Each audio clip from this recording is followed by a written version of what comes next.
Okay, now we will move on to public comment for closed sessions. Do we have any public comment?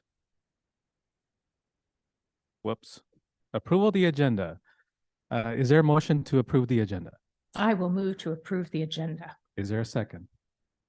I can second. Okay. Any discussion?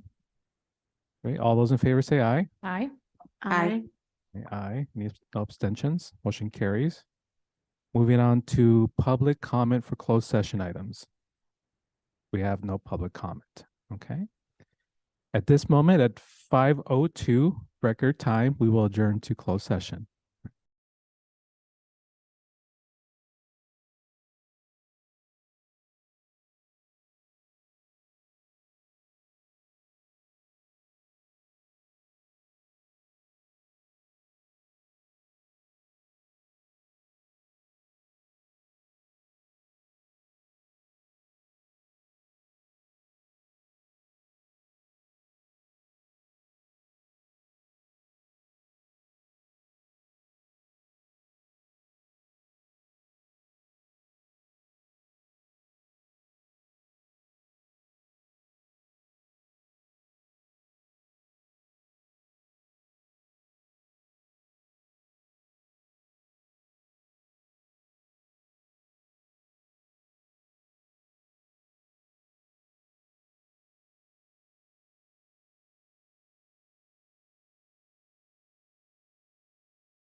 Okay, now, excuse me, we are now back from closed session. And I do have some reporting out to do. And here we go. Okay, this report out relates to item 2B on the closed session agenda. In closed session, by a vote of 3-1, the governing board of Lemon Grove District appointed the following: Mrs. Vincent to serve as District Interim Superintendent effective December 19th, 2023, and Mrs. Burton to serve as District's Interim Deputy Superintendent, also effective December 19, 2023. The motion was made by Trustee Miller and seconded by Trustee Preciado. Those that voted yes: Trustee Preciado, Trustee Miller, Trustee Ayala, no, Trustee Robertson. Employment agreements for each appointee will be presented to the board for approval during open session tonight in accordance with the Brown Act. On behalf of the governing board and district, I would like to express our deep appreciation and sincere thanks to Ms. Vincent and Ms. Burton. Congratulations. All right, so moving on to the next item. Public comment, open session agendized items. Do we have any public comment?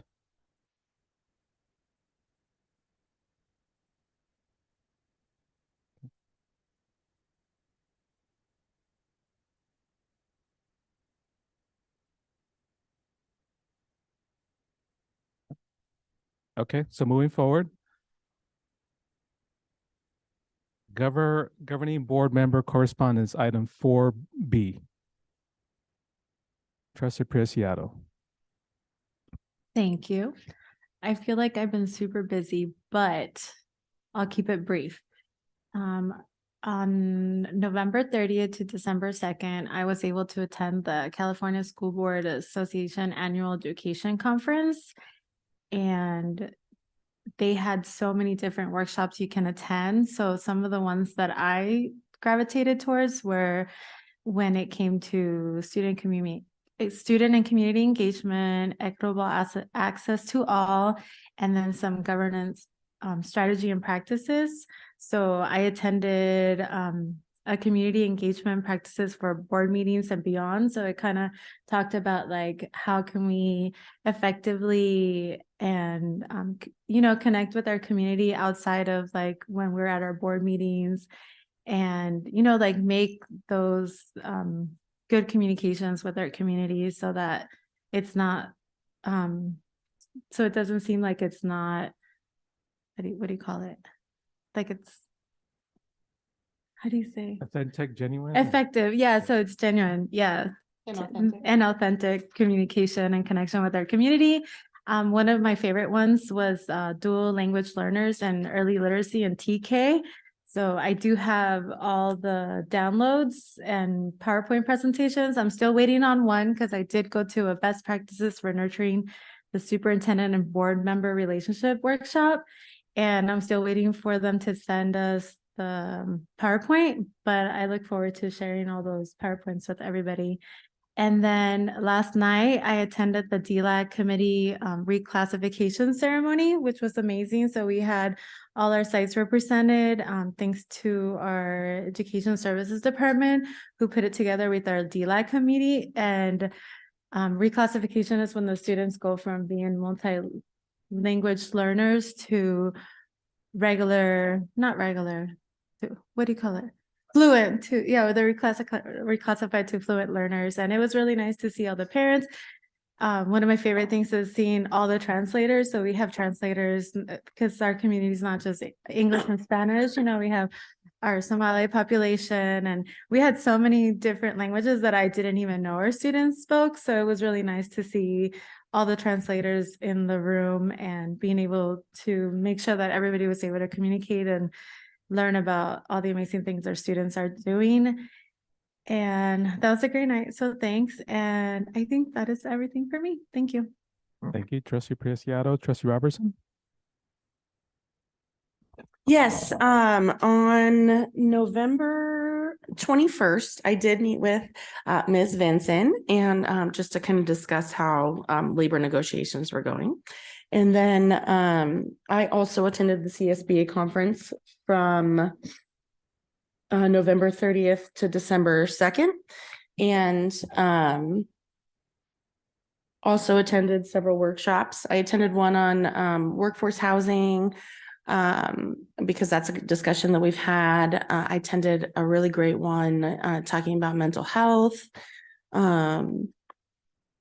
Although I kind of felt like we were already doing those things, which was good. So it's like validating. But I was hoping to learn something new. There was a really great one on supporting our LGBTQ youth, and I'm trying to think of what else I went to. I went to one on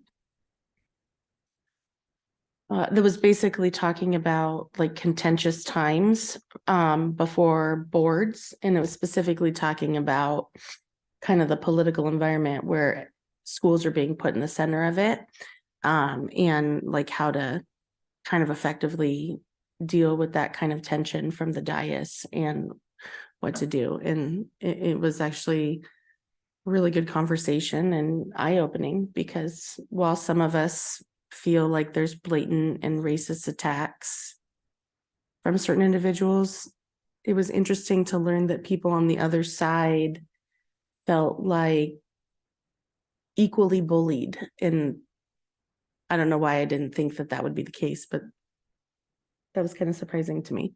And so, yeah, I have a lot of information about that that I can share at a future date as well. And I think that's it, besides the scheduled board meetings. Right. Thank you. Trustee Miller. Well, I also attended the conference and found it very eye-opening and educational. Two of the events that I found interesting, I went to one about hiring a superintendent, and was able to listen to a lot of our sister schools and who they used as a search, who they used and why, and how those firms performed, which I found very eye-opening. And then if I'm sure it will shock everyone that I also attended the cybersecurity, the cybersecurity session. And that was also really very good. I was surprised. One of the school districts talked about their K through 12 school district. They have 12,000 students and like 20 schools or something like that. And every day, every Wednesday for 6 weeks in a row or something, their internet went down. And as a cybersecurity professional, I was thinking 6 times. Like, oh my goodness, someone probably should have, stepped in a little sooner. Which was their point. Their point was, don't let it go 6 weeks. If you're seeing these patterns, step in right away and allocate the resources that you need. But what they had found out was that it was one of their students who didn't want to go to science class. And he was shutting down the internet every week on a Wednesday because he didn't want to go. So, yeah. So, the kid's either going to be, he's going to be a CEO or he's going to be in prison. I'm not quite sure, but it was just interesting to kind of hear really how a lot of school districts are need to step it up a bit in their cybersecurity world and start to take things, seriously, because, if 12-year-old kids are bringing down your network, there's some work to be done. So I found that very interesting. I'm very thrilled to know that that's something that we as a district are concentrating on. And I'm always pleased to talk to Rebecca about that when we do. And that is it for me. It's a great report. It's always nice when you go to a conference and not only does it apply to the board role, but it applies to your everyday existence, right? That's awesome. So I'm happy to report that Monterey Heights received a nice little scholarship from California Coast Credit Union.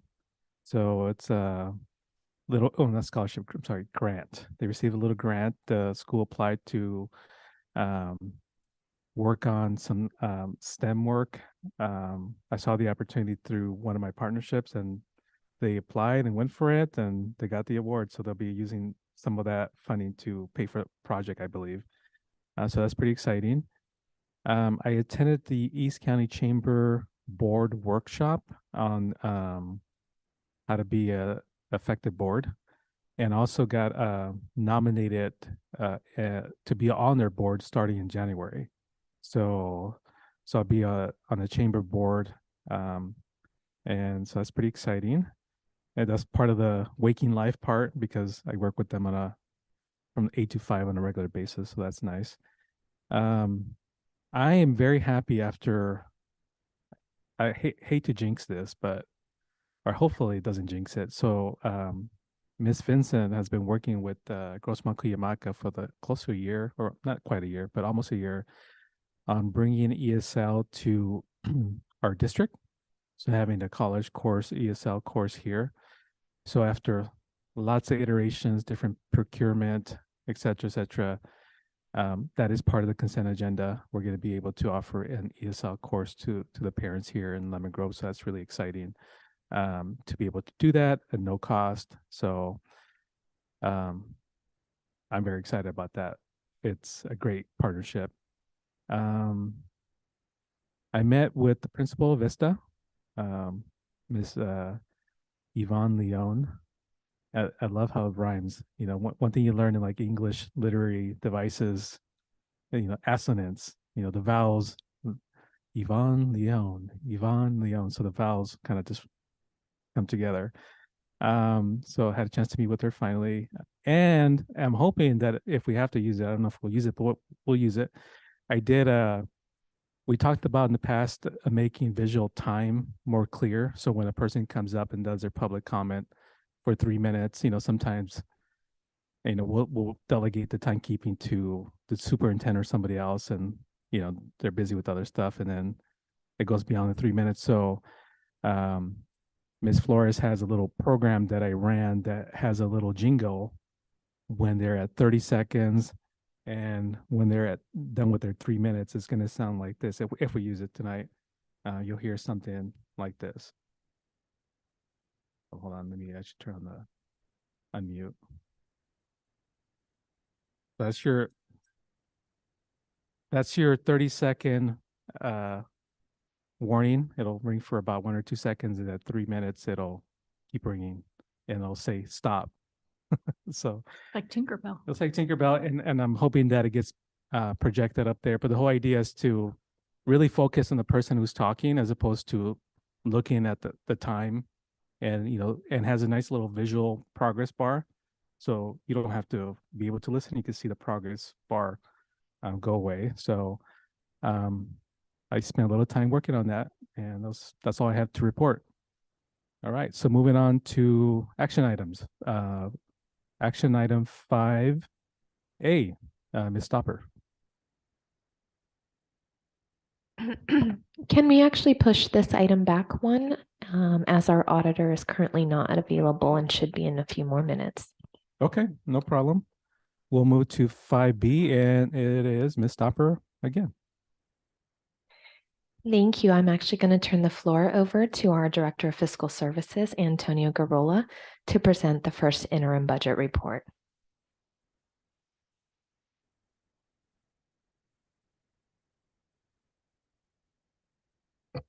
Good afternoon. That's perfect. Thank you. Good afternoon. This evening, I'll be presenting our 23-24 first interim financial report. Topics that we'll be covering today. We don't see the, oh, there it is.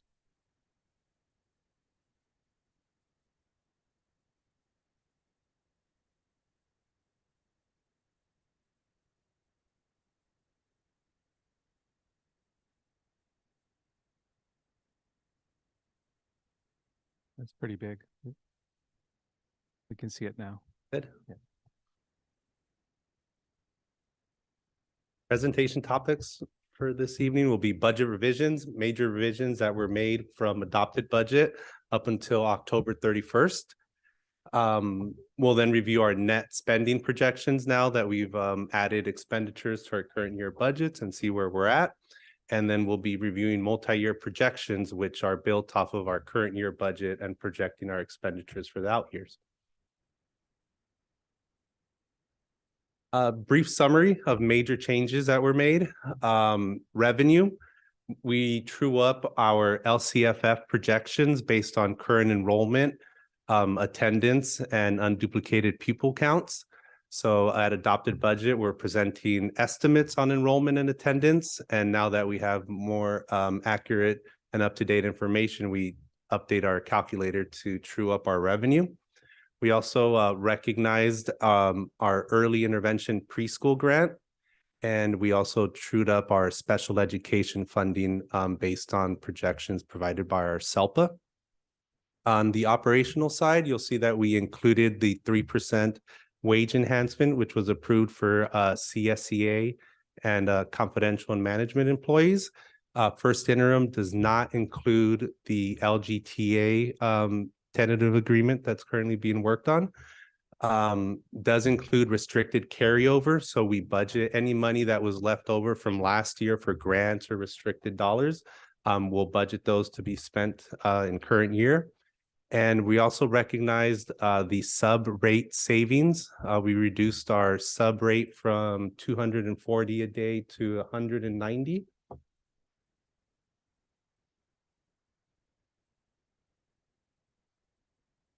Give you a little breakdown of the revenue changes. So total revenue increase of $3.2 million.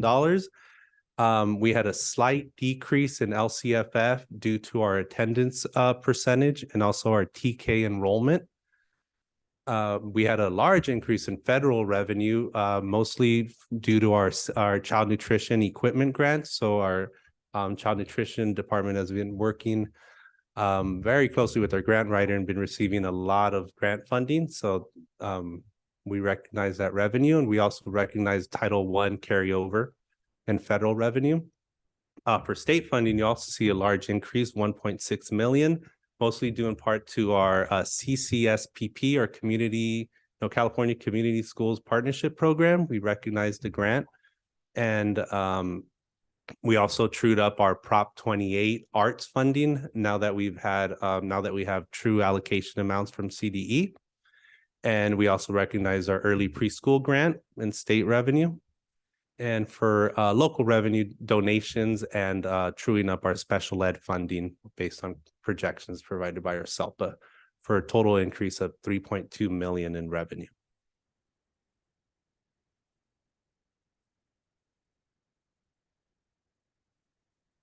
LCFF, our bread and butter revenue for the district based on enrollment, attendance, and UPP.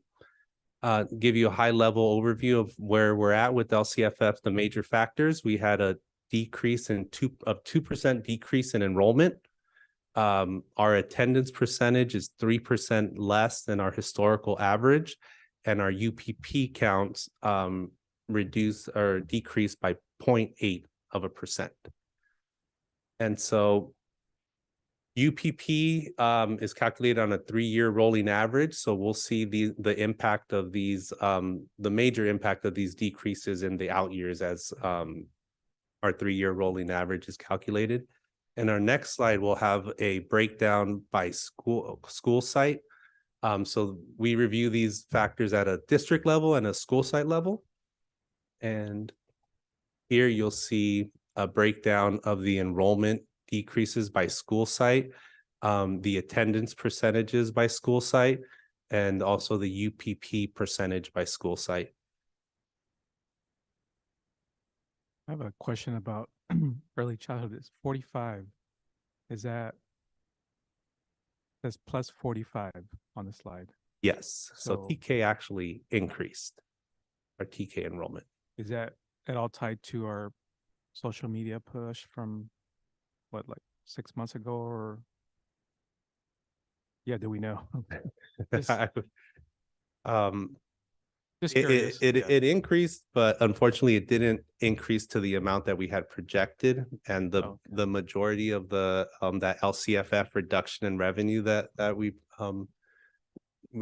were reviewing earlier was actually due in part to we had projected for TK to increase by about a little bit over 100 enrollment, and only about 45 realized of that projection.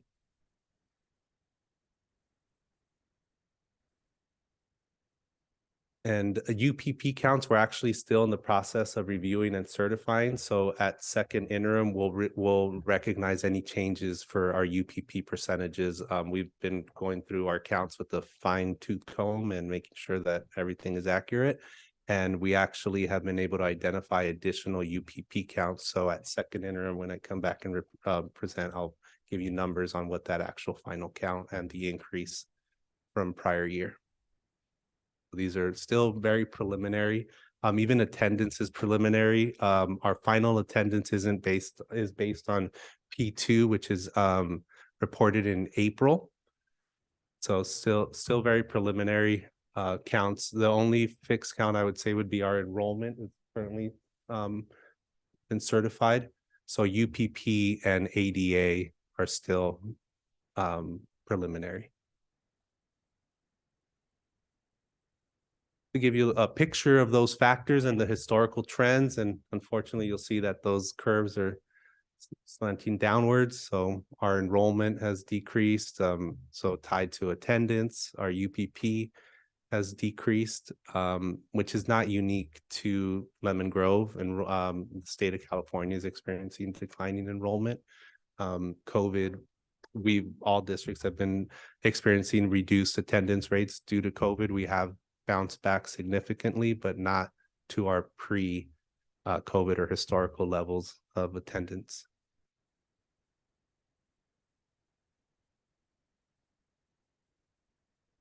For our expense revisions, increase of net, a total increase of expenditures of about 7.5 million, for a net deficit spending of 6.3 million. Sounds like a really big increase from adopted budget. What happens is at adopted budget, we're projecting all of our restricted monies to be spent. And at year end, if those monies aren't spent, then they drop down to fund balance and carry over to the prior year, next subsequent year. And then we have to budget for that for the fund balance. So that's why we had to add such a large increase to expenditures. So in salaries, 1s, 2s, and 3s, the certificated classified salaries and employee benefits in the 1,000s, 2,000s, and 3,000s. That's mostly due in part to the 3% on schedule that was approved. And then in the 4,000s and 5,000s, that's where we budget the carryover for restricted funding. And in the 5,000s is our contracts. And we had a pretty large increase. We had the CCSPP grant that has some contracts built into the budget, and also our ELOP program, as we move expenditures to where they're actually being spent, has contracted for a significant amount of services. Capital outlay, the increase to 700,000 is the CNS grants that we were talking about earlier that Child Nutrition has received.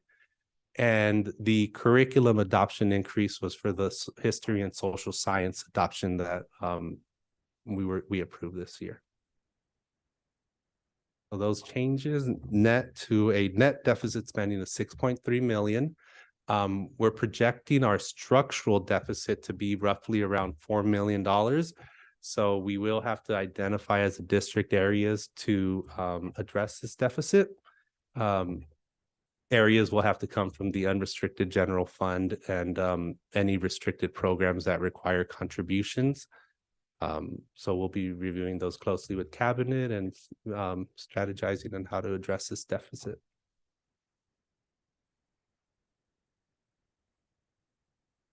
Multi-year projections, what is included, what is not included. Our stimulus funding is coming to an end. So we had a lot of stimulus funding for the past few years. The deadline for stimulus funding is now September 30th, 2024. So pretty much the end of this fiscal year. We have about 19 positions, support positions, but being funded from stimulus funding, and about $500,000 in supplies and services. So we remove those expenditures from our multi-year projections. But we'll be working closely with cabinet to ensure that these support services are still being provided to our students, as we have seen significant benefit from these support services. So now let's take a look at the actual multi-year projection. We have 4 columns, 22, 23. So that's how we ended last year. You'll see that net increase there, about 4.5 million. That was due to the restricted funding that wasn't spent. So then you'll see we have 23, 24, a pretty significant deficit, 6 million, mostly due to the carryover from the restricted funding. But if you take a look at 24, 25 and 25, 26, that's where you'll get a better idea of what our actual structural deficit is, because for those years, we back out any carryover, any one-time funding. So 24, 25 and 25, 26 is strictly our LCFF revenue, current year awards, current year positions that are not being funded by one-time funding grants. So that's where you'll see the negative 3.4 and 3.3 million net decrease. Fortunately, we are able to meet our state reserve for current year and subsequent year. Unfortunately, 25, 26, we are only projected to meet the state reserve and not our additional board reserve. And that's where we'll be working with cabinet to address the out years.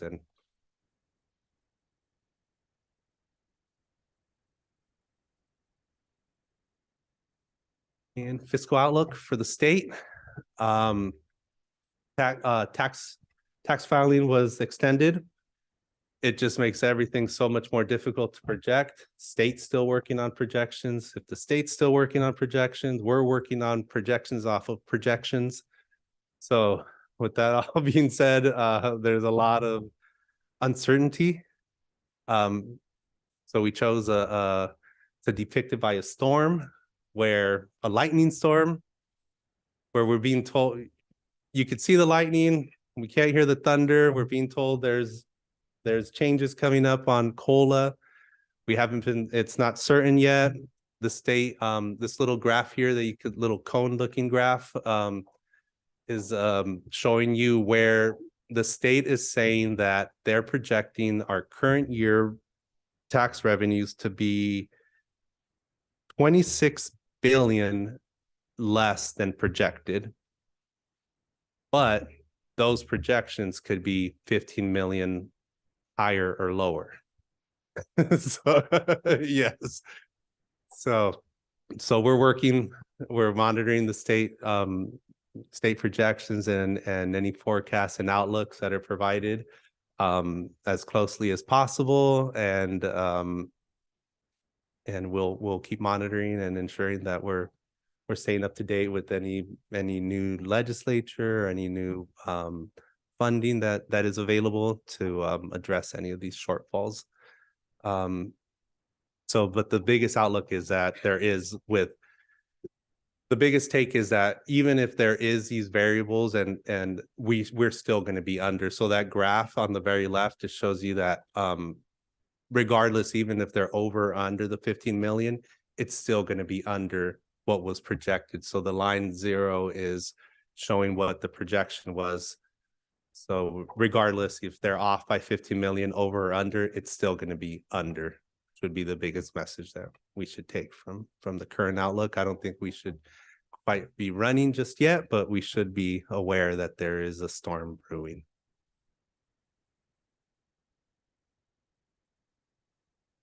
Like we just discussed, we're keep an eye on that budget. Governor's office, January's coming up before we know it. We'll get the January proposal. Taxes should 2023 taxes. 2022 tax filings should be completed by January proposal. So we should get a much more accurate assumption or projections for revenue for the upcoming year.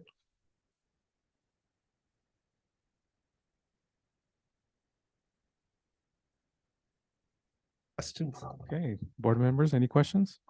Professor Robertson? Do you see numbers in your dreams?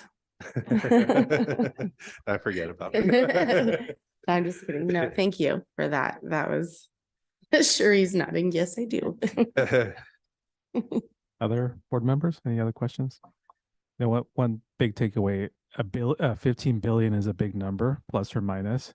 So even with that, we're still under as a budget. Right, So that's right. that's the big big- message, right? Right, right. Alright. I mean, there's numbers being thrown out there. We can't act on them yet, but we do know that there will be a deficit. How much? We'll soon find out.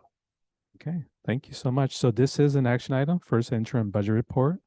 We do need a motion to accept the report. Move for approval. Moved by trustee Robertson. Is there a second? I can second. Moved by trustee Preciado. All those in favor? Aye. Aye. Any opposed? Motion carries. Okay, thank you. Thank you. Ms. Stopper, are we moving back to 5A? Okay. 5A. Thank you. At this time, I'd like to turn the floor over to Kyle Montgomery from Christie White and Associates. Kyle will be presenting the independent financial audit of our 2022-23 financials.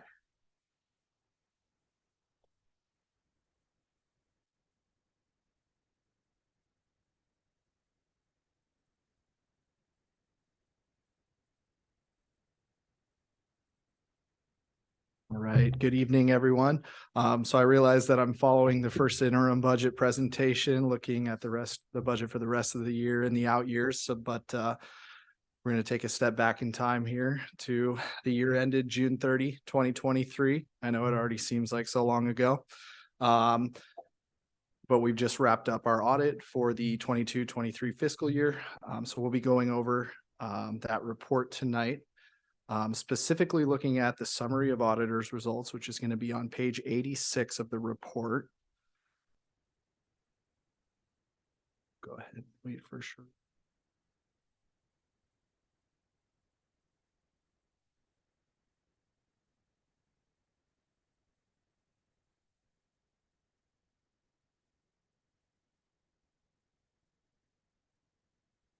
PDF page 86 or The report. number page 86. Okay. Yep. Could So you it's make gonna it bigger? be Zoom in. that one right there. So everything leading up to this report is the district's comprehensive financial statements for the year ended June 30th, 2023. It comprises management's discussion and analysis of the financials, the government-wide financial statements, fund financial statements, a lot of different supplementary information schedules and things like that. We could pretty much spend all day, all night talking about it. But we're gonna primarily focus on the results of the audit, which is best summarized on this page. On that page, we summarize the three different opinions that are included in this audit. The first being on the financial statements, and the next two being on compliance for federal awards and state awards. The first one there is the opinion on the financial statements. That one's going to be unmodified. And essentially what that means is that the district's financial statements are fairly presented in all material respects. And we didn't notice any sort of, huge errors or things like that that make the financial statements misleading. So an unmodified opinion is essentially the most favorable opinion that can be issued at the end of an audit. So that's the good news there. There are no material weaknesses or significant deficiencies in financial reporting for us to report this year. So that's the good news. Moving on to the second opinion there, that is the opinion on federal awards. That is also unmodified. And so what we do here is we go through an evaluation process looking at all the various federal programs that the district receives funds for. And the largest ones we kind of have to audit on a rotational basis. So things like Title I, special education, child nutrition, and then those education stabilization funds, the COVID one-time federal funds, they essentially want those audited every year until they're gone. So that's why you've seen that particular program audited each of the last 3 years now, I want to say. And then we also looked at Title I and child nutrition cluster. So, all in all, a pretty significant portion of the district's federal funding between those three programs. And again, the good news there is an unmodified opinion with no findings or question costs issued this year. The last opinion there is on state compliance. This is also an unmodified opinion. And we didn't run into any sort of findings or question costs that needed to be reported in this area either this year. So hats off to Cherie, Antonio, everyone in the business office and out at the school sites for getting us everything we need and making this process run smoothly. I know it's always good news to get a clean report with no findings. We had a couple findings last year in the 21-22 audit. As part of governmental auditing standards, we do have to circle back on those and make sure that those corrective action plans have been implemented. So again, good news there in looking at the internal control over financial reporting finding that we had last year related to specifically to cafeteria financial reporting. So everything looked pretty good there when we completed the 22-23 fiscal year audit. And then we had one minor state compliance finding from 21-22 related to the education protection account funds. So in looking at that this year, the corrective action appeared to be implemented. And so, didn't have to roll forward that finding. So again, good news. I really don't have much bad news or any bad news on the audit to report tonight. So We like that. yeah, Thank you. yeah. And that pretty much does it. So I'm happy to answer any questions that you might have on the report. Board members, any questions? Okay, this is an action item. We need a motion to approve. Move for approval. Moved by trustee Robertson. Is there a second? I can second. Trustee Preciado. Second, all in favor? Aye. Aye. None opposed. Motion carries. Thank you so much. Thank you, Ms. Stopper, Antonio as well. Yeah. All right, so next item is 5A. And I have to read something here. Give me a sec to pull it up. Oh, 5C. Okay, great. Thank you. 5C, yes. Let's pull up what I have to read. Okay, 5C.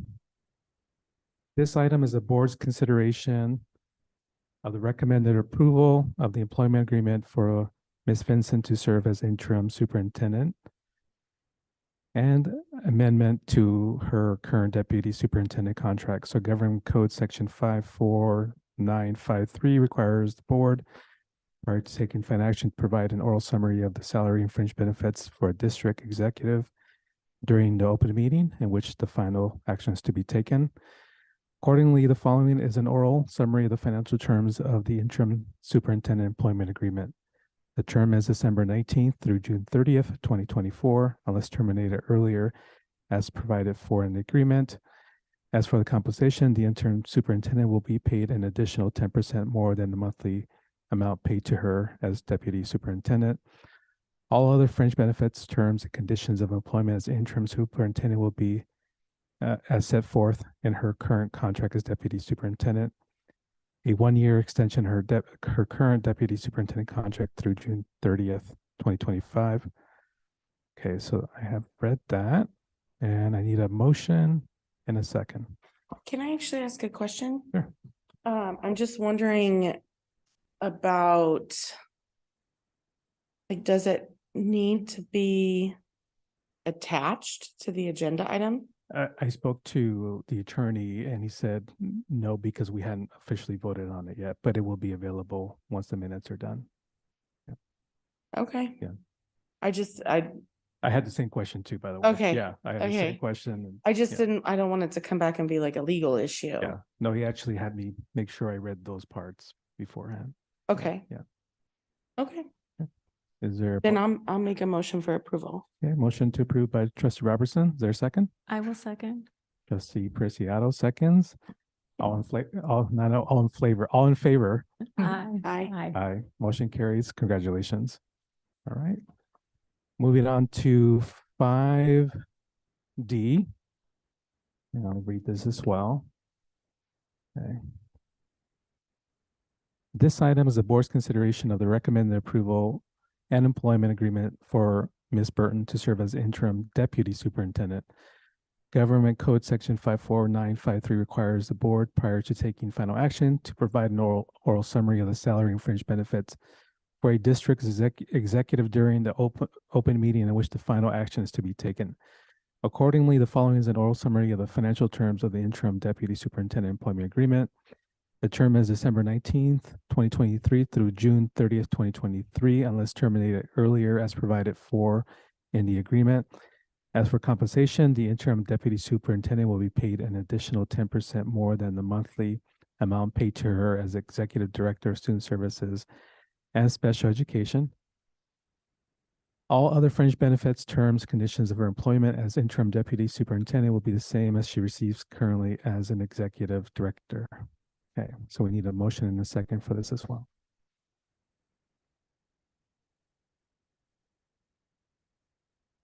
I can move for approval. Okay, moved by trustee Preciado. Is there a second? I'll second. Seconded by trustee Miller. All in favor, say aye. Aye. Any- Aye. All say aye. Okay, thank you. Motion carries. No abstentions. Thank you. All right, so moving on to item 5F. Okay, 5. I think I did 5E already, right? Oh, yes. I should have brought my glasses. My apologies. 5E. So the superintendent search consultants.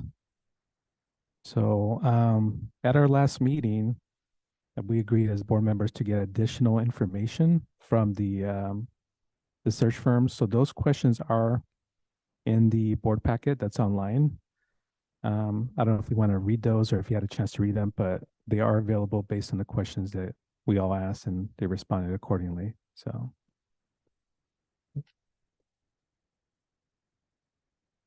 Give you a few minutes or a few seconds to read it.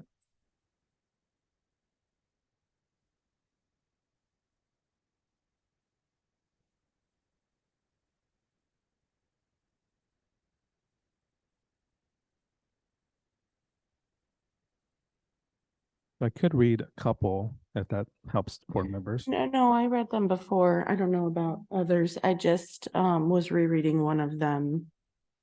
I'm actually curious about Dorinda. I actually, Yahida and I talked to several people while we were up at CSBA as well. But I'm curious about what Dorinda's, because we didn't have that conversation up there because Yeah, for that's multiple good. reasons, we Yeah. didn't want to violate the Brown Act, but what was that?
Okay, as we were discussing search consultants, trustee Miller. Yeah, so I did go, thank you to that.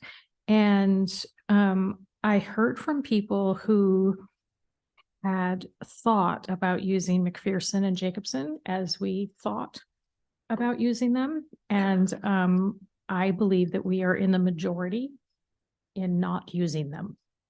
That was kind of the feedback that I got, that just lots of the school district, or at least, I mean, you know, I think I probably talked to 4 school districts that they did not think that McPherson and Jacobson would be the best for them. And we have decided that for us as well. So then I didn't run into anyone who used the San Diego County School firm. But I did run into Monrovia and Pasadena, who both used Leadership Associates, and they were very complimentary. They thought that it went well. They thought they were professional. They felt that they did a great job. And I'm not saying that because I know where we all stand, but I don't think that the county came up in this particular one. It seemed to have been a conference that was it was geared towards statewide. And San Diego County Office of Correct. Education would only be San Diego Right. County. So there you go. So, I actually got historical information, but I'm gonna let Yahida share kind of our experience on talking to other, is that okay? Just so that I'm not the only one talking. Tell Yeah. us what we heard, tell them what we heard about Yeah, leadership. so usually people, you meet people when you're going into a workshop or leaving a workshop. And then they would say like, where are you from? Where is Lemon Grove? We're in San Diego. And a lot of people had actually heard that we were looking for a superintendent. And so they said, have you guys decided on a firm yet? And a lot of them said, try to do it yourselves. And a lot of people did have feedback in regards to like leadership, what is it called? Leadership Academy Associates. And they did say that they felt that the stuff that they were providing at the meeting wasn't exactly what they received. And like my question for them was like, what was the stakeholder input like? Because that's one of the big things for me. And they said, like they did have stakeholder input, but it wasn't used as part of their vetting. It was very much collected and given to the board members and said like, well, this is what they want, but we're kind of doing our vetting over here and we'll just give you candidates that we find. So that was kind of what I heard as feedback from them. How many people would you say we ran into that had from different boards that had Yeah. experience with Leadership Associates? I can recall at least 3. Yeah, I was thinking 3 or 4 different boards. Nobody had anything positive to say about Leadership Associates, and they were also very clear that they did not want their boards or their names used because they felt they had too much power in the industry, which is to me a huge red flag and alarming. But I also had, after our last meeting, I had one of our former board members reach out to us to offer some historical context. And so I ended up talking to that board member. And then I also talked to, I also reached out specifically to another former board member. Leadership, so this is kind of this is kind of what we heard. We heard that they have a very pretty and shiny presentation. The things that they promise are not as great at like what they actually deliver is not as great as what they promise. They have a lot of contacts, but then they poach from their own contacts, which is exactly what happened in Lemon Grove. And so what happened, they brought us Kimberly Berman, and the community said, we don't really want Berman anymore, but Berman did not get fired. She actually left for another job, and she was poached from our district also by Leadership Associates for the job in Mill Valley. They were contracted to hire for the position in Mill Valley, and they poached her from our district to Mill Valley. And then in the contract, which is why I was rereading the question when I asked this, then the contract, then they were coming and offering to do another search for us, but not at cost, it was a whole new fee. So it seems to me like this system is very much, it very much to me felt like they're a company who, yeah, they have all these superintendent and leadership contacts, but they're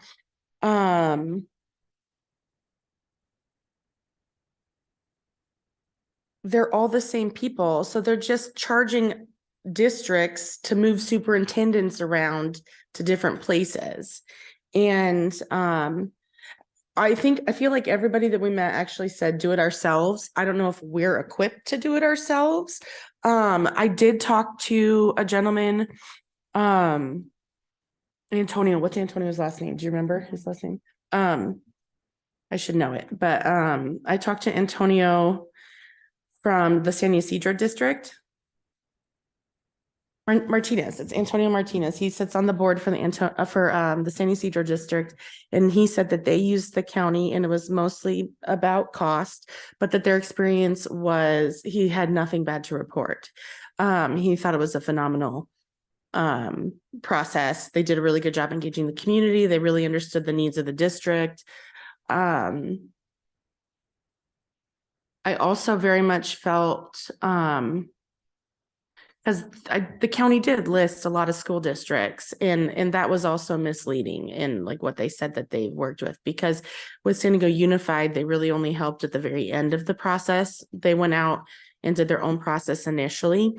I reached out to Kate Bishop in Chula Vista, and for their more recent superintendent search, they actually did it themselves, and she wasn't sure what it was. She wasn't around when they used the county before, so she wasn't sure what that was like. But she said that her HR person would be happy to help our HR person if we decided to go it alone. But I do also very much think it's important to remember that with the county out, because one of the conversation things that we had last time that we discussed, one of the things we talked about last time was like you get what you pay for, but the County Office of Education is not a for-profit entity. Like they can't charge exorbitant, they can really only charge incidentals. And honestly, I don't necessarily believe shinier is better. That certainly was not the feeling that I got talking to, and I know we've obviously run into different people. I was like, when you said eye-opening, I was like, oh, she heard the same stuff we heard. This is gonna be easy. That's my feedback. I still feel like they would be not the best choice for and the other thing was, and this came from both former board members and from other people we talked to, they very much felt like, because everybody says we give you all of the applications, so they said what Leadership Associates does is they put them in tiers based on whatever their vetting process is, that really had nothing to do with the community engagement part or the stakeholder engagement. What they said that they, because one of the board members we spoke to said they were really asking about this one particular person, that for whatever reason, because they felt like they matched the vision of the district better, and they were like, oh, but they're not tier one. Like they felt like they were really trying to push them into certain people, Right. Which And I I mean, think that happens sometimes because they would know who might be ready at what points in time, right? I mean, that's what you're also paying for, is to identify somebody who might be ready for that district, right? I'm so glad the trustees, you got more information, because I don't have any more information than what was in the question.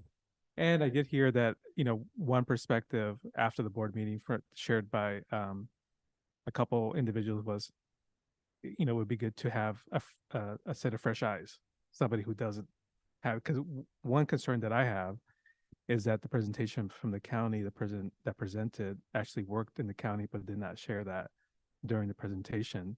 They did share that in the follow-up questions. And so, and my other concern is the terminology was, we screened those frequent flyers or something to that effect. And that, to me, it's like the last thing we want is a situation where we hire a firm and, they're taking that perspective and there's that kind of institutionalized bias, whatever that may be, right? So sure, some people might apply a lot of times and eventually they get it. So they get that job and they could be there for a long time. So that's my concern. The McPherson, I agree. That's probably not the best one. I just felt like they didn't answer like a basic equity question. That it was more like, yeah, well, we get what we get, and you decide, but I think you need to also educate us about, the demographics, help us, work with us, right? Leadership associates, it sounds like we're still kind of mixed on that. I tend to like them particularly because of the outreach with the Latinx community. I mean, at least that's what they said, and they have a Latinx representative in there, so that's a good thing. And that person's been a board member, etc. So that's one thing I did like about them. I think we can take a vote again. This could be tabled until we get the when we have the next board member. If the other option is our universe is not limited to 3. I mean, we went with these 3. However, they came up via the person we spoke to, but you went to this conference. I'm sure there's another firm or 2 that might be interested in doing a pitch. Okay, so that's an option, right? And the other thing is it could be modified too, because where they might do the recruitment, and we might have our HR office actually receive all the applications. So we're not concerned about, okay, are they really giving us the applications? So a person could apply via our HR website. We get everything, and then they can help us with the forums and those other things. I'm a little concerned about putting the full workload on one, like our staffing situation. As you know, it'll take a lot of time. And I realize that the cost 5,000 versus 20,000, and they are for profit. That's why people do that. In some cases, I think we owe it to ourselves in our district to make sure we have the best person out there. If it means paying a little bit, I know for a fact, and Cherie can back me up on this, that we pay for custodial supplies. We pay over $100,000 for all the schools. So I think if we spend 20,000 on a superintendent search, I think that's money well spent. So that's just my perspective. So I don't know if anybody wants to make a motion, or we can table this again to the next meeting. I don't mind the idea of us looking for another firm because I think we're divided.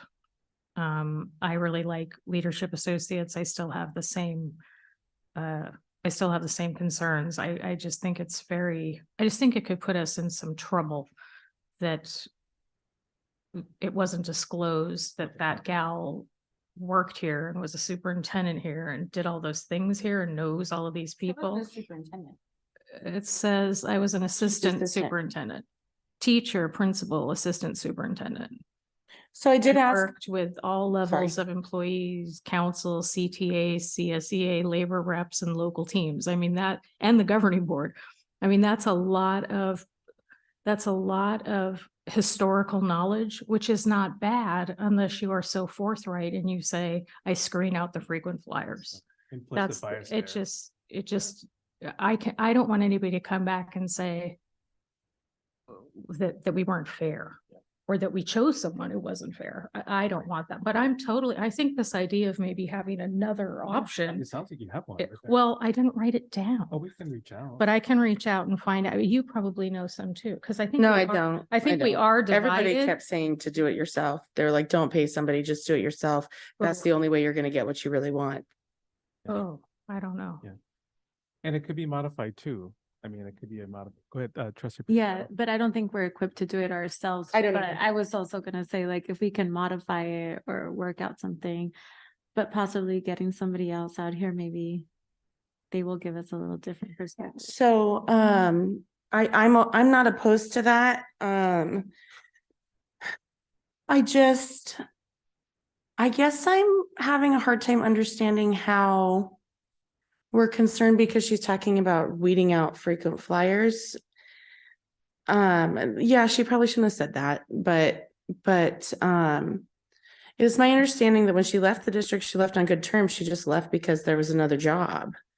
I'm confused about how we're so concerned with that part of it, but we're not concerned with the fact that Leadership Associates brought us a superintendent who was not everything that they had promised, which, I mean, that's nobody's ever going to be exactly what somebody else promises. And then in less than 2 years, poached her for another position and then wanted to turn around and charge our district for a new search contract. Like, that's super shady.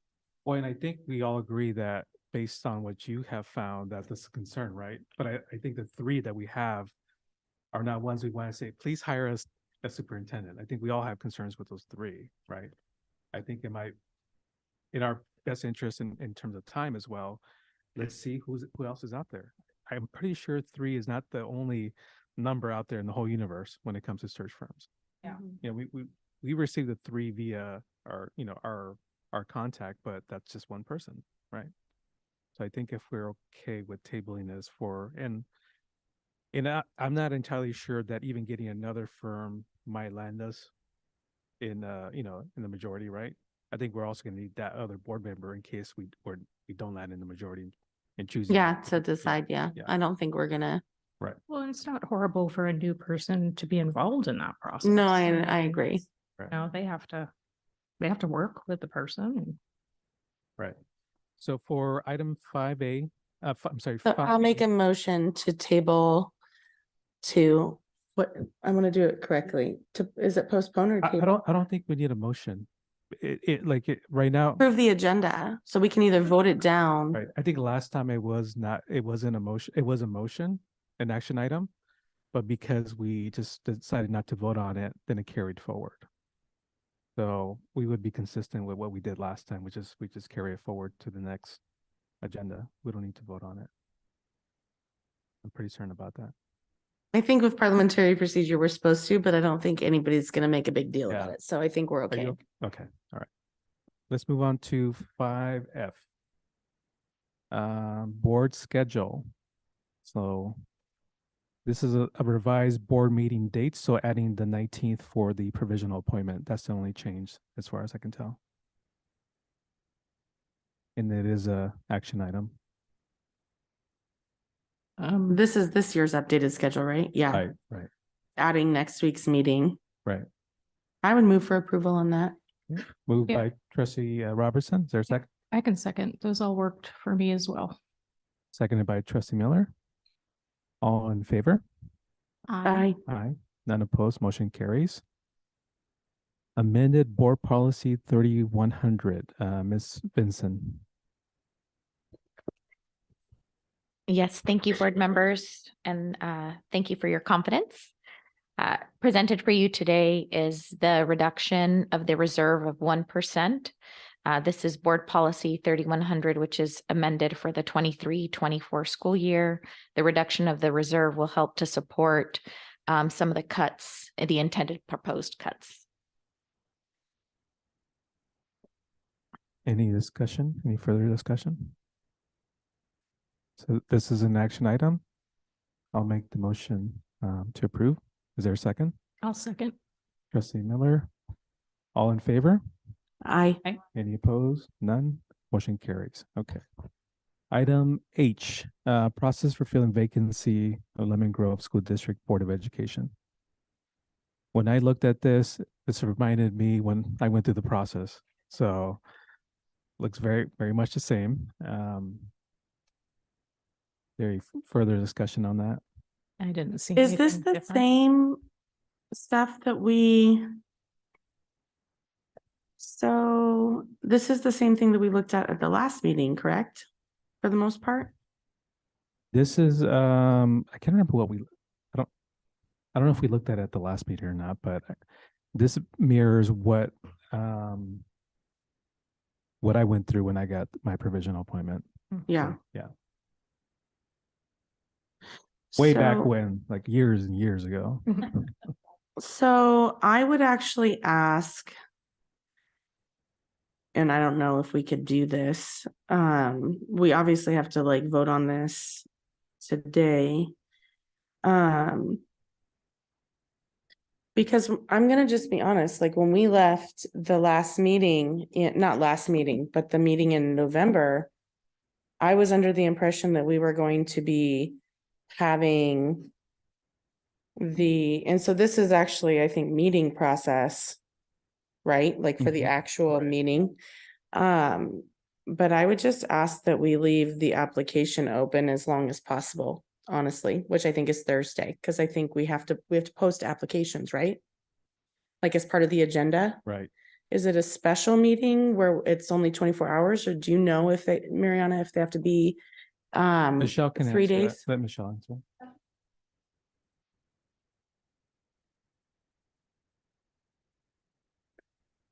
Okay, because it did say the 15th on the application. That's Friday. Oh, that is Friday. For some reason in my head, that was tomorrow. Yeah, so they got some time. My brain's Yeah. clearly not.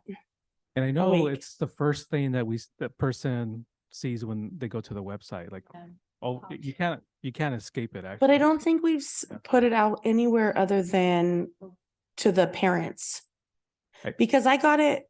I did not know it was going live before it went live. And I got it from my personal email as a parent of the district before I got it from the board, which was like from board information. And that was incredibly frustrating. And honestly, put Yahida and I in a position where we looked pretty stupid in front of other board members who were literally asking about it. I think when the Board members of another district, Right, to be more specific. Okay, yeah. We definitely can work on that in the future. I know, Yeah, I know, Yeah. I know. I'm sorry. Yeah. I'll stop talking. No, thank you. I really appreciate you sharing that. Is there a motion though to approve as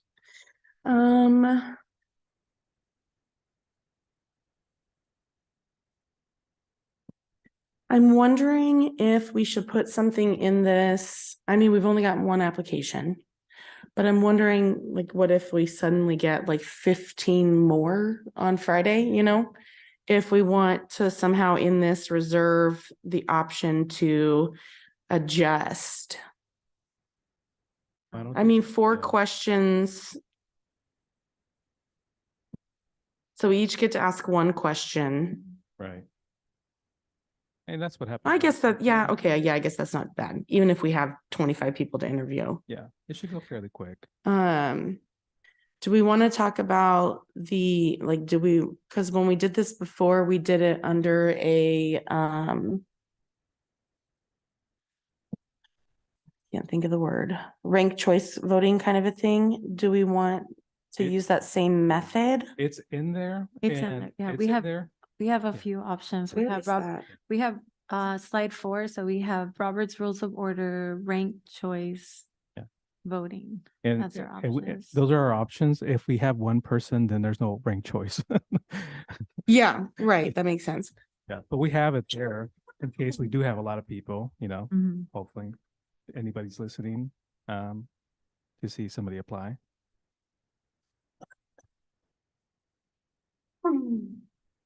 Okay, I Mhm. should have looked at this harder before. Oh, it's I was okay. looking at some of the other stuff and making calls on the superintendent thing. Yeah.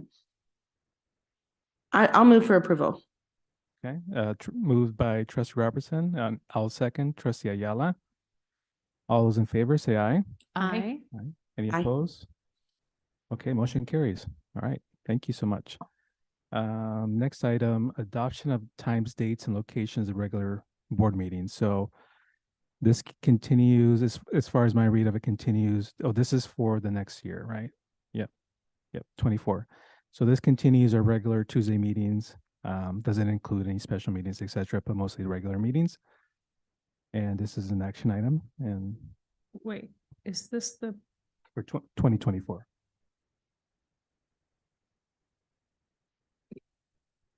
just the Do meeting, you want to report? Do you want to the see that? meeting dates? Yeah, just the meeting days. That's all that this Oh, is. yeah. Yeah. I thought we voted on that. That's good. That was The last one was adding the 19th. Got it. to this calendar year. Got it. This is next calendar. I only year. have one thing to say in this board meeting. I just want to make sure I say it on the right thing. And this is not it. So, okay. Okay. Would you like to make a motion? Trustee Oh, Miller? yeah. I'll move to, yeah. Is there a second? I'll second. Seconded by trustee Preciado. Okay. All in favor, say aye. Aye. I Okay, motion carries. All right. Next item is 5J. And it let's see, board meeting rules. So these are our established rules that get put in our agenda. So I think we were just approving these or modifying them, however we want to go about it. So these are the rules that talk about how the public can address the board. Right. Okay. So I would like to see us flush that procedure out a bit. And I believe that we have some written language that might do that. I don't know if we need to read that out here, but I think that we could maybe we could use some scaffolding around how we address the board and help the community communicate with us. So I do have some suggested language, if I can share that. So related to this, one, it welcomes the public and it addresses the speaking order, keeps the same 3 minutes. And then it also references individual board members do not have the authority to resolve complaints. Any board member approached directly by a person with a complaint should refer the complaint to the superintendent or does it, and this is our board policies, but putting this on public comment would be good. I do have some suggested comments about time allocation, and each speaker is allocated 3 minutes. A reminder will be provided when they have 30 seconds left, and adherence to the time limits ensures all voices are heard and contributes to a respectful public comment period. And I have expectations for conduct that we can incorporate in there. Participants must adhere to the guidelines. Any threatening language, obscenities, or profanity will result in the immediate cessation of your speaking privilege. Exceeding the allotted time may necessitate intervention by the board president and calling of a break. So I would love to see this incorporated in that. Can I ask, have we run this by our attorney? Because I don't know that we can censor profanity.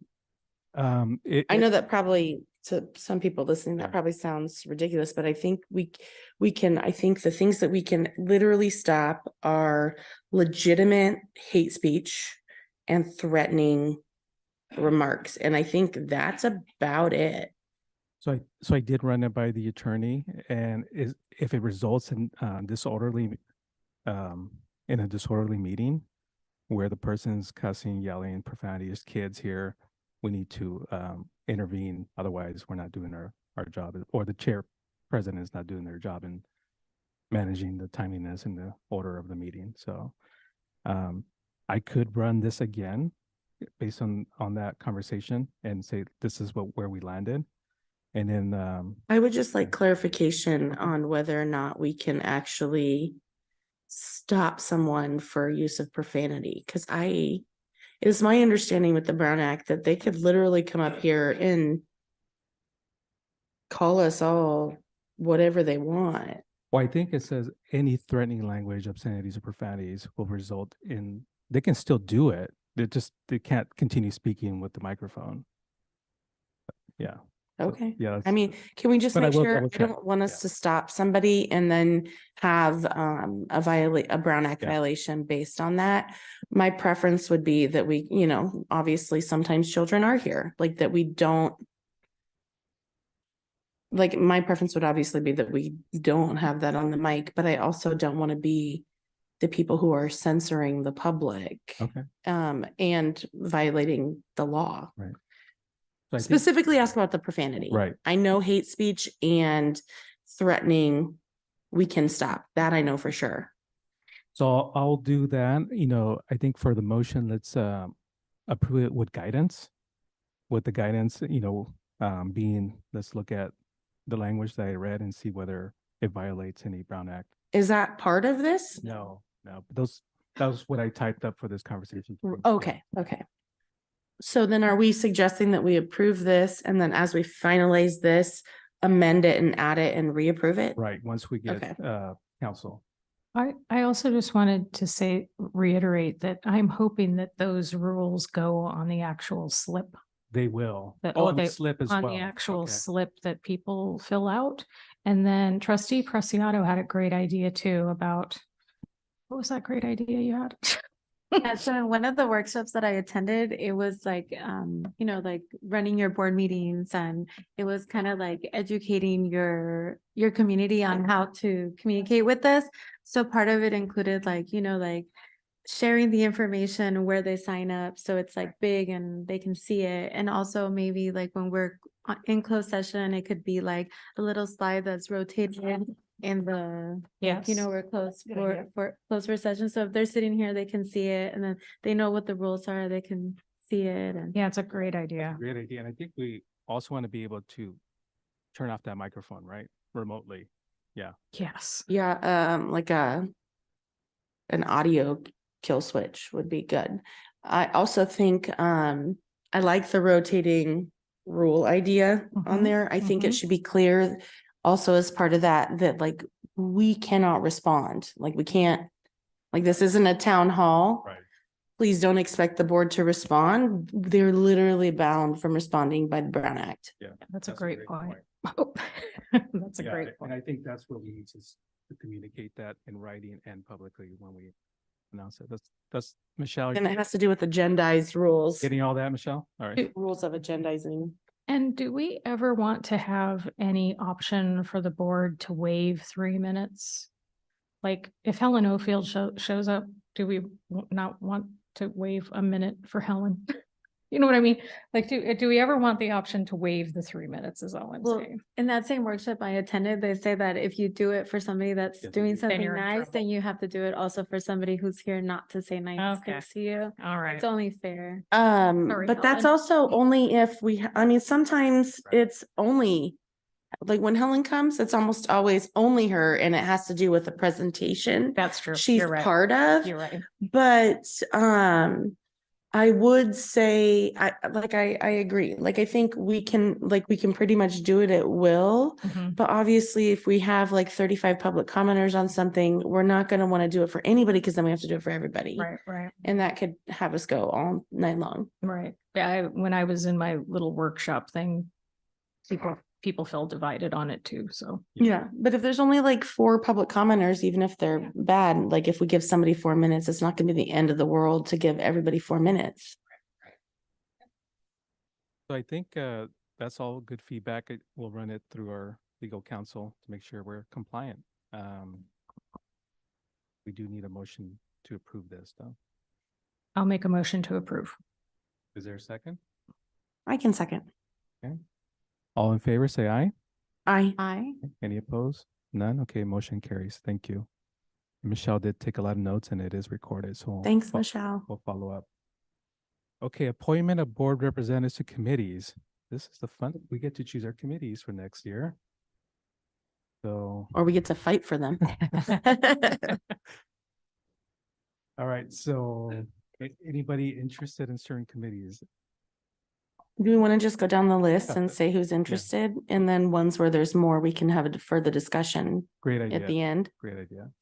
So the first one up is City Schools District Collaboration Committee. And that's where the superintendent sits and here are the meetings. Who would like to participate in that committee? I'm actually interested. I haven't done that one yet. I'd be interested in sitting on that committee. That's Trustee Robertson. Anybody else? We have room for 2. I've done it before. If nobody else wants it, I can join. Okay, Trustee Preciado. Okay, so we got that one knocked out there. Committee on African American Student Achievement and Success. I know I'm you, still really committed to this one. I mean, we haven't really had meetings this year. We've had a couple, but I'm really excited to see this back with Joe Smith. I think it'll be, and I'm happy to see Rebecca on it as well, Ms. Burton. But Joe has, Mr. Smith has done was doing a really great job with that committee when he was. great. I want to join that one too. Yeah, join it. Yeah.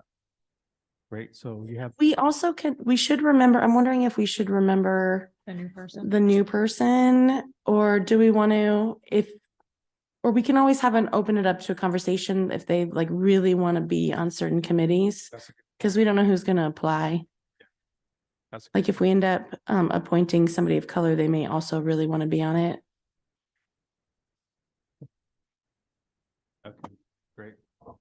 Design Build Committee with Ms. Stopper. So I think we're voting to cancel this committee because we're done designing. Okay, We're on to build. Yes. Right. Which is not us. We hire experts for that. yes. DA District Advisory Committee. I've sat on that. I've learned a lot actually on that committee. I like to continue on that committee as well. So, anybody else want to join me or? I'll join you. Cool. Trustee Miller. District English Learner Advisory Committee, DLAC. I'd like to stay on that. I love that one. Is there a reason that one only has one? Or we can still do two? Is there a reason we can do two, right? So it doesn't say two, so we want to make sure we. Hold on, let me count committees. I don't want to overstretch myself. Yeah, but that one's I one of do my- that. I'm this like, is that's one of my great. favorite ones. Yeah. I do highly encourage. I students do who wants actually, to I learn. do feel like it would be, That's Okay, good. Yeah, you do get to work with Miss Benson, with Arlene, and then our DLAC committee and our bilingual instructional aides, some of our teachers, our principals. yeah, I would be interested in that committee. I'd also be open to if whoever we appoint is interested, allowing Okay. space for them, but Well, Trustee Chris. somebody writing these down? Yep. Michelle, you got it? Sure. Okay. Me, yeah, Miss Robertson. Early learning. I really love this committee. But I've also been on it since I've been on the board, so I'm also happy to make room for others if. I know, I kind of want to apologize to Ms. Vincent and Ms. Owens because I think I've missed a lot of those. Sorry. But I really do enjoy this one because you get to work with all the early childhood teachers. So it's really nice seeing what they're all doing across the district. Would you like to stay on it? I can stay on it if, Great. yeah. So you hide a nice still. Great. Employee Wellness and Safety Committee. Is this a committee still? I thought we didn't have employee, we only had child. Would it be, I'm wondering if. What, would it be appropriate to combine the two committees and just make it a health and wellness committee or not because we invite the public to the student piece? Purpose, I know they serve different purposes. For constituents. I think that's the thing, like to tackle the issue. What staff are concerned about versus maybe what families are concerned about. I think sometimes it's good for, and I agree with you. I see why they're different. Sorry, I totally interrupted and I apologize for that. But I do think it's might be good at some point to somehow relay some of the staff safety concerns towards the parents. Like if staff are feeling like overburdened, their mental health is being affected because of all these behaviors we're having post-COVID, like parents should know that. Like, I mean, my kid is part of causing mental health problems for his teacher, so I apologize to her. But like, I think it's good for parents to reflect, and because I mean, we all went crazy during COVID, and now they're all back at school. I don't know.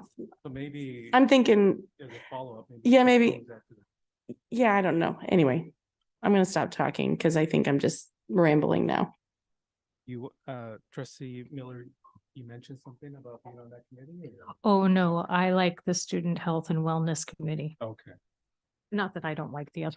maybe this is one that the new person could take, but so I'll add myself to that as well, just to have a board member there. I've been on the Student Health and Wellness Committee.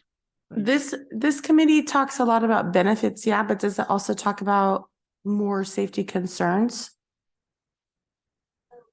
It's shifting a bit. It used to be focused on employee wellness and create safety from a standpoint. And so it would include things like concerns or safety in our safety It's now growing in what it would cover. Not as familiar with what it has done, because I haven't been on it, but I will be on it. Would it cover anything IT, Sheree? Technology, no. Okay. We haven't really done that in the past. It really was insurance and benefit focused in the past, as well as like the employee wellness plan. So we've had different staff members supporting with that. But yeah, we are transitioning to pick up more of those safety conversations, as Ms. Burton mentioned. I'll list my name on there unless somebody else wants to do it. So, PTA Council.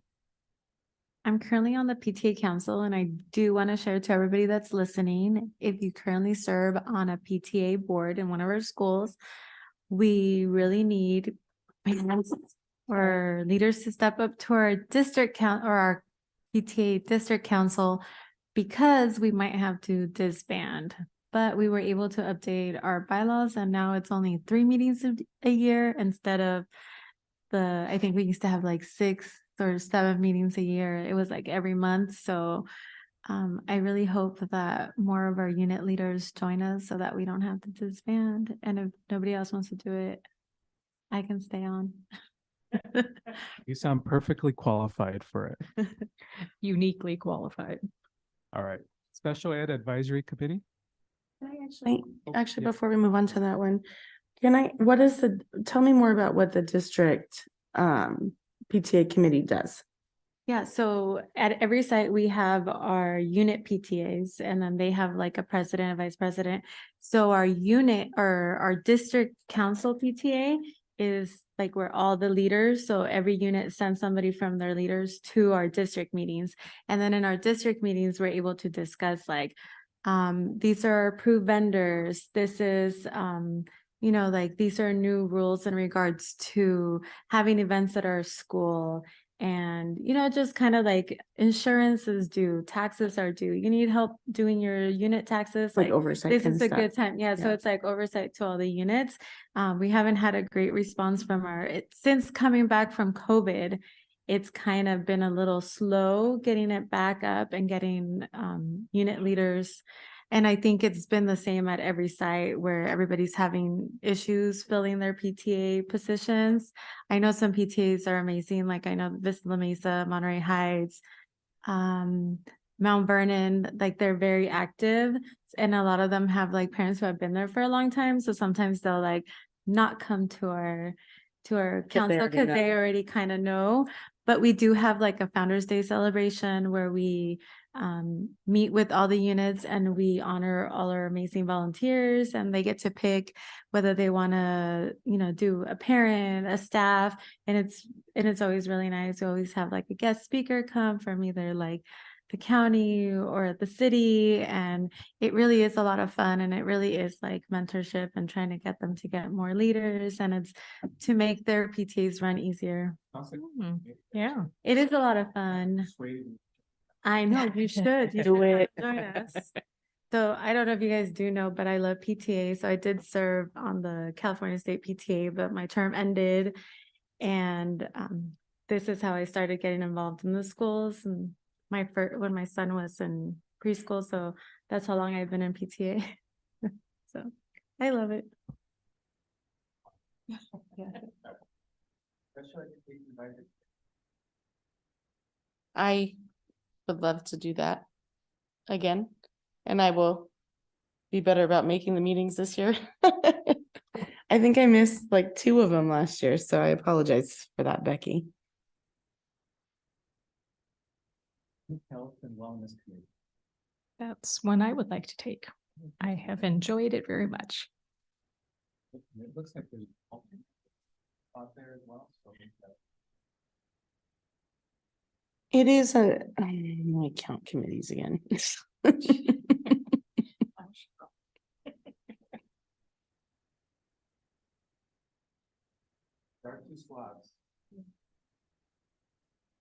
I know, I really enjoyed that. I stepped down from it for you. But I'm already on 5 committees, so I'm gonna not rejoin that one. I think it's a good one for a new board member to kind of get to know the needs of our schools. So hopefully they'll be interested in it or be able to attend. You know, I have to say, as a new member, this has been, it's been great. Good initiation into what's actually happening with kids. I appreciate that you let me take that spot. So it could be great for the new person.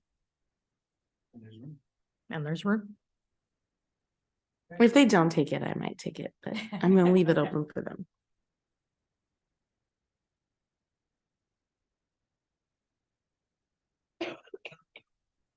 Move for approval as noted by Michelle.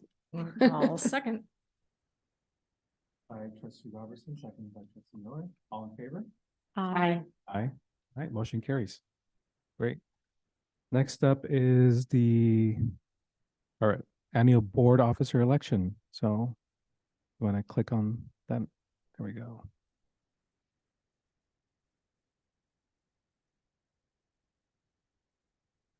Oops. Do we nominate?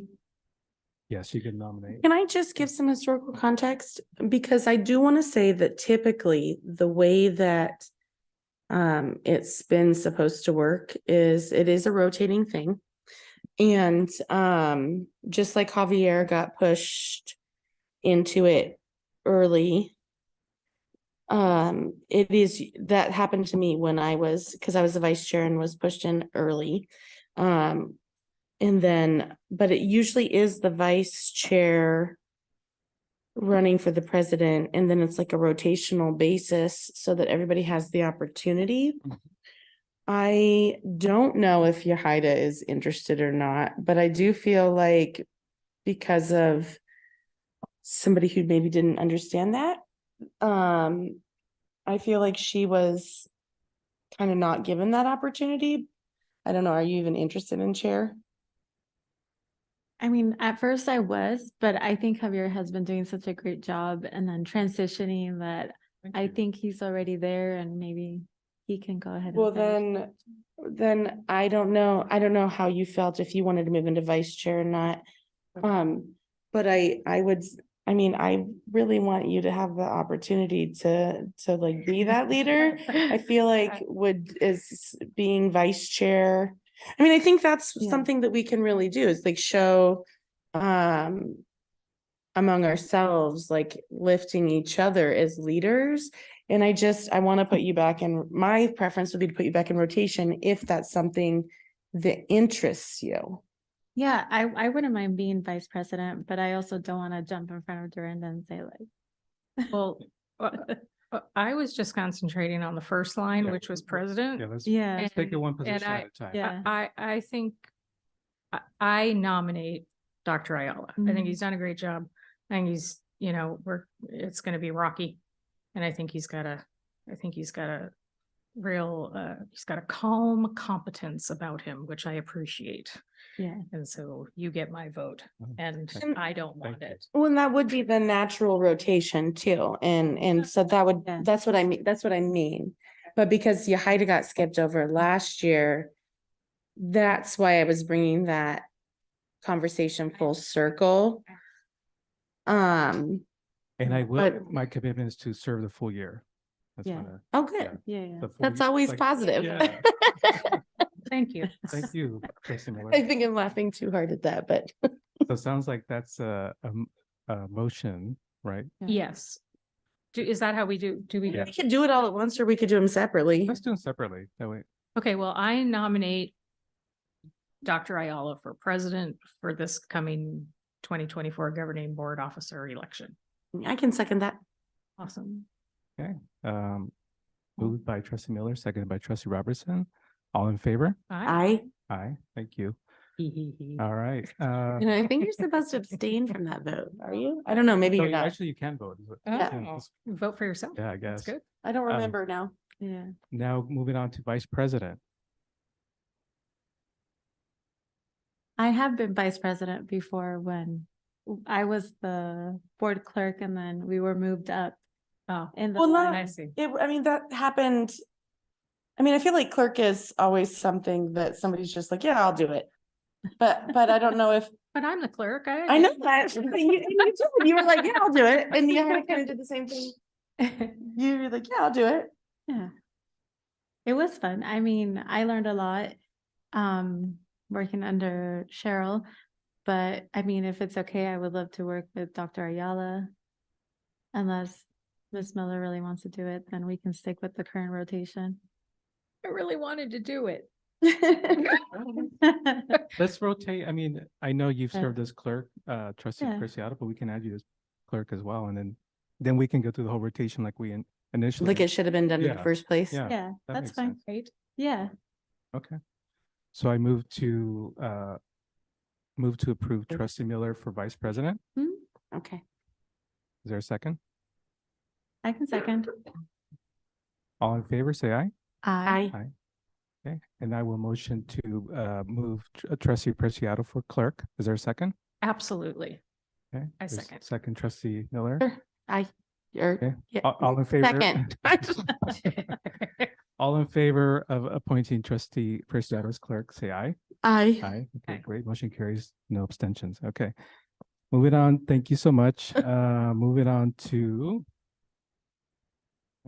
Looks like, let me make this bigger here. Oh, we have an item still. I just realized that. 6A. And Superintendent Balakian's not here. We want to have somebody from cabinet. We can always table this for some other time as well. I feel like this is a lot of kind of what you spoke about when we were in the other Oh, okay. item in regards to. And public it is a comment. discussion item too. It's not something we're voting on. Good point.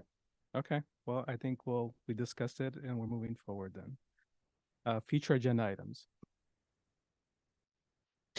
I actually, and I'm gonna tell this to Miss Vincent. You there? I can't really see you over there. I actually would still really like to hear more about our BITSA process and what we're doing to support our first year teachers if we're not providing them with BITSA and BITSA supports. Does that make sense? Kind of like something I brought up before, and I know a lot has happened since I brought that up, but I think December was originally where I was like, by December would be great. So I'm just gonna put that on your plate. I have something sorry. For trustee Miller. Good, yeah. I would just like to see more children. So if we could see more of the children doing cool children things, I think that would be great. I'd like to hear what they're up to and what they're winning and awards and things and all of the great things that they're doing, and have an opportunity to really honor their teachers. And, I think we should see children all the time. So as many second children that, as you yeah. can get, that would be great. Can you actually get them from some kind of STEM science class and have them do a chemistry lesson right in front of us? Yeah. I feel like Bill Nye, like smoke flying. I'm just kidding. And I just remembering when Mount Vernon came with the robotics, that was like so cool. And I feel like they were so excited to show us what they were doing and learning. And I feel like that's exactly the kind of thing like you're thinking of. We also have the students who are in the music program. So, I mean, Well, they don't have to do a yeah. whole song, but maybe if they can come and do a part of a song or whatever they want to share with us, that would be cool. Yeah, like little things from like EOP or like whatever. I mean, obviously not filling up our whole agenda, but I agree. But maybe That would at be least- cool, like a meeting, like so we start the meeting off on a nice, positive, uplifting, look at our amazing Lemon Grove learners note. I like that. I agree with that. We get wrapped up in the business, but we don't see. And we need, I think, that reminder of exactly why we're doing what we're doing every meeting. I think that would be great. Great. All right, so perfect input. Cabinet has that information. Moving on to the consent agenda. Need a motion and second to approve. Move for approval. Moved by trustee Robertson, I can second. second by trustee Preciado. All in favor? Aye. Aye. Aye, motion carries. And item 8A, public comment, non-agendized items.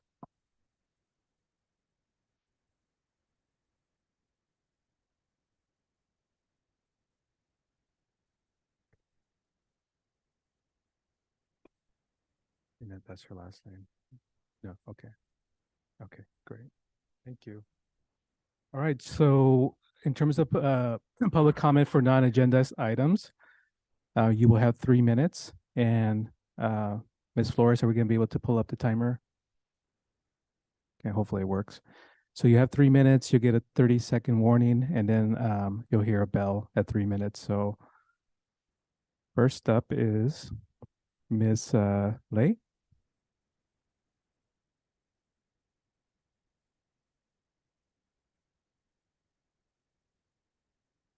I'm using her time too.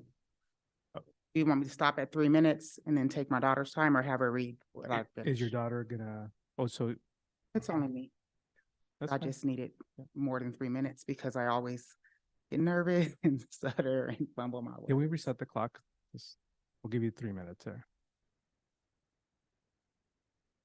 Ready? Mhm. This nightmare involving a PE coach employed by this school district at LGAM began for me in February of 2023. It began for my child over a year ago. It began for many other students years before my child ever stepped foot on this campus. Yet the district is barely deciding to reply to my complaint. The 8th graders had to warn the 7th graders when school first started. My child informed me immediately, stating kids were referring to this coach as a weirdo and that they should never go anywhere they may be alone with him at. Vanessa Ruiz and other administrators and teachers working at LGAM are fully aware of his track record involving children who have complained over and over again to no avail. These children have been deemed liars. I find a huge hypocrisy there because these same students are now credible sources when the school or district want to investigate threats written on walls or posted to social media. They're credible when they want to know about fights, vapes, drugs, other issues that are forbidden under rules deemed by the school or Title IX. They're credible when questioned about any other allegations involving students, but when they repeatedly complain about an inappropriate, creepy, weird teacher who sat on a child's face and then wrapped his arms around her to apologize, harassment and assault, who's repeatedly asking students to attend their sporting events, harassment, who softly touches their faces, making them look into his eyes, harassment, rubbing on their arms, making inappropriate comments or anything else under his belt that has been brought to staff's attention. And now they're all of a sudden lying. When it comes down to this one teacher out of all the other employees on campus, staff members, including the current principal, remain silent when they're supposed to care about children and their well-being. Instead, they sit by idle and tell lies while victim blaming a naive child to protect their longtime friend and colleague. Vanessa Ruiz worked hard to get all of her degrees, and in the process of wanting to be where she is, she lost her integrity. She forgot why she became an educator in the first place, which I'm sure was to help kids. I show up every month with hope no other parent or child has to endure what we're going through. Learning about what happened to my child broke me to my core. I should have recognized something was off. I should have believed exactly what she told me on the first day of school, but I trusted the district and administrators to handle an issue such as this. I wouldn't be here right now if the mandated reporters did their due diligence at first report of his sexual misconduct and harassment. Instead, me and my children are ostracized and talked about in a negative light for trying to do what's right. I get 3 minutes a month to express myself after having to wait hours just to speak because nobody wants to hear about it. The district also doesn't want anyone present on the agenda to hear about it. Let me tell you what's worse than hearing about it. And that's living with it every single day. Every day, thinking about it constantly, having your trust in the entire United States grade school system shattered because someone thought that the children before my child weren't being truthful when they complained. My presence here will be persistent. If I can save one child by raising awareness, if I can encourage one faculty member to tell and tell again, just as if it happened to their child, then I will keep on showing up. I don't want another child, mom or family. We're at time. 3 minutes or 6? Yes, 3 minutes. Okay. Yeah. And just to let you know, just to respond to your comment, we are referring this to interim superintendent Vincent, okay? Thank you. Do I need her to come read the rest? Or do You you can wanna start start your, the 3 you can minutes? start your next 3 minutes. Is she Okay. gonna read it or are you gonna read it? I can read it. Okay. Ready? I blame myself every day when I haven't done anything wrong because I should have listened and moved my child and not left her vulnerable in his classroom. You have no idea what it takes just to get to school every day. When your child is supposed to be doing normal kid things, it feels like I'm living in a twilight zone. Thanks for listening. Thank you. And that will be for to Ms. Vincent. Thanks.